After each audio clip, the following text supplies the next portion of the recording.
এবার দক্ষিণ 24 পরগনার সোনারপুর মহাবিদ্যালয়ে দাদার কীর্তি, কলেজে নবাগত ছাত্রীকে দিয়ে মাথা টেপানোর ভিডিও সোশ্যাল মিডিয়ায় ভাইরাল, বিতর্কে ছাত্রনেতা প্রতীক কুমার দে।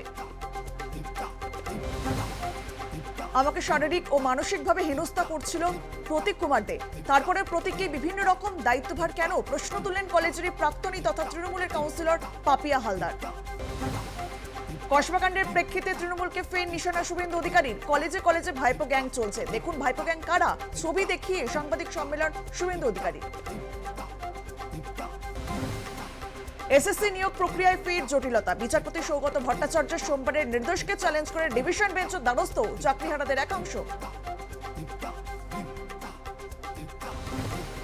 আমি হতবাক ও অত্যন্ত বিচলিত, এটা বিজেপির বিপজ্জনক ষড়যন্ত্র, প্রান্তিক জনগোষ্ঠীকে ভয় দেখানোর চেষ্টা। দিনহাটার বাসিন্দাকে এনআরসি নোটিশ নিয়ে এক্স হ্যান্ডেলে লিখলেন মুখ্যমন্ত্রী মমতা বন্দ্যোপাধ্যায়। অসম থেকে কোচবিহারের বাসিন্দাকে এনআরসির নোটিশ ঘিরে বিতর্ক, মুখ্যমন্ত্রীর সরব হওয়ায় কিছুটা হলেও আশ্বস্ত উত্তম কুমার ব্রজবাসী, উত্তমকে জাতি শংসাপত্র দেওয়ার উদ্যোগ। অনুব্রত মণ্ডলের কুকথাকাণ্ডে বীরভূমের পুলিশ সুপারকে দিল্লিতে তলব জাতীয় মহিলা কমিশনের, তলবে হাজিরা দিতে নারাজ, হাইকোর্টের দ্বারস্থ হলেন পুলিশ সুপার।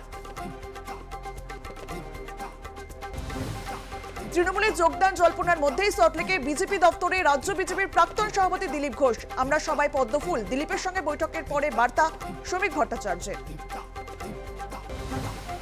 রাজ্য সভাপতি দেখা করতে বলেছিলেন, বুথে বুথে যাচ্ছি, কাজ করছি, আমাদের লক্ষ্য নবান্ন, আমি পার্টির সঙ্গেই রয়েছি, দলবদলে জল্পনায় জল ঢেলে বললেন দিলীপ ঘোষ।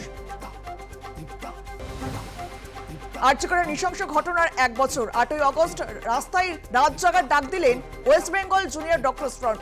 রাত 12টা থেকে ভোর 4টে পর্যন্ত হবে মশাল মিছিল, নবান্ন অভিযানে না। গাঙ্গা পশ্চিমবঙ্গ সংলগ্ন এলাকায় তৈরি হয়েছে নিম্নচাপ, সক্রিয় ঘূর্ণাবর্ত, দক্ষিণবঙ্গের সব জেলাতেই বৃষ্টির পূর্বাভাস, বুধবার উত্তরবঙ্গের জেলাগুলিতে ভারী বৃষ্টির সতর্কতা জারি।